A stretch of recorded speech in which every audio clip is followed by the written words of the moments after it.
Most people pick their business structure based on whatever a random Reddit comment told them, and it quietly costs them around $8,000 a year. I'm not exaggerating. The gap between the right setup and the wrong one for a business making decent money is real cash every single year out of your pocket. And here's the part nobody warns you about. There's one specific moment when switching from an LLC to an S-Corp actually starts saving you money, and most people cross that line a full year before they ever take action. I'll give you the exact number later. Write it down when I say it. So let me make this simple. Three structures: LLC, S-Corp, and C-Corp. By the time we're done, you'll know exactly which one is yours and you won't second guess it. Here's what your business structure really decides. Two things: how much you pay in taxes and whether someone can come after your house if the business gets sued. That's it. That's the whole game. And a quick myth I want to kill right now. People treat LLC, S-Corp, and C-Corp like three doors where you pick one and you're locked in forever. You're not. An LLC is a legal structure. S-Corp and C-Corp are mostly tax statuses. You can have an LLC that's taxed as an S-Corp. That sentence confuses everybody, so hold on to it because it's the key that makes the rest of this click.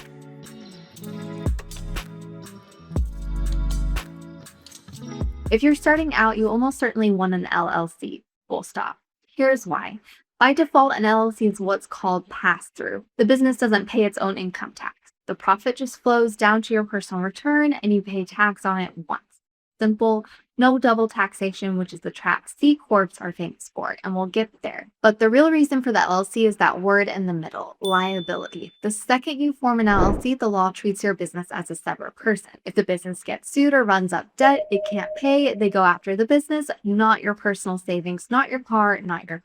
As a sole proprietor, you have none of that. You and the business are the same thing legally, and that's a scary place to be the day a customer slips and decides to sue. An LLC runs you a one-time state filing fee, usually somewhere between $50 and $300, depending on where you live, plus a small annual fee to keep it active. That's the whole cost of drawing a wall between your business and your life. Cheapest insurance you'll ever buy. By the way, if you want the easiest way to do this, I personally recommend Tailor Brands. They handle the entire LLC formation for you, and they've got tools for your logo, your website, your business bank account, everything all in one place. I'll put a link in the description.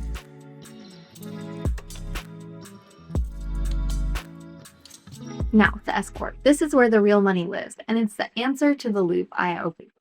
An S-Corp isn't a different company. It's a tax election you put on top of your LLC. And the reason you do it comes down to one tax most new owners forget about: self-employment tax. 15.3% on your profit on top of regular income tax. That's the Social Security and Medicare bite. And as a normal LLC, you pay it on every dollar the business makes. The S-Corp changes that. Once you elect it, you split your money into two buckets. You pay yourself a reasonable salary, and that part gets hit with that 15.3%. Everything above the salary comes to you as a distribution, and distributions skip the self-employment tax entirely.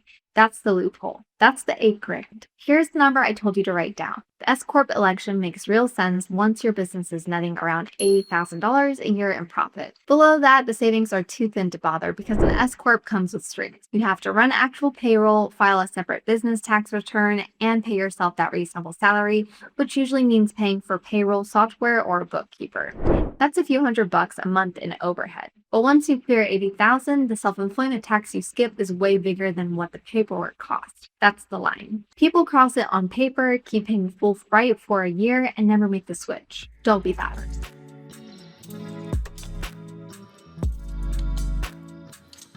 So, who needs a C-Corp? Honestly, most of you watching, not yet. But for a specific kind of business, it's exactly right. The knock on the C-Corp is double taxation. The company pays a flat 21% corporate tax on its profit, and then when it pays that money out to you as a dividend, you get taxed again on your personal return. Same dollars, taxed twice. For a small operator, that's a terrible deal. But if you're building a startup that's going to raise money from real investors or venture capital, the C-Corp is the only structure they'll touch. VCs want stock, they want different share classes, and a lot of them legally can't invest in the pass-through. The C-Corp also lets you keep profit inside the company to fuel growth instead of taking it home. So if your plan is to raise around and scale fast, go straight to a C-Corp, usually formed in Delaware, on day one. If your plan is to run a profitable business and pay yourself, it's not for you.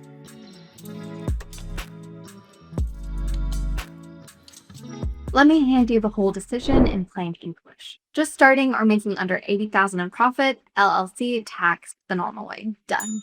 Clearing 80,000 or more in profit and paying yourself out of the business, LLC with the S-Corp election, and start running payroll. That's where you claw back that self-employment tax. Raising venture money and building something you'll sell or take public, C-Corp in Delaware, talk to a real attorney, do it from the start. And notice the move underneath all of it. You start as an LLC almost every time, and you layer the tax status on as you grow. You're not locked in. That's the whole point. That's it. Seriously, that easy. Tailor Brands handles everything from there so you can focus on actually running your business. The exclusive discount link is down below. Go check it out.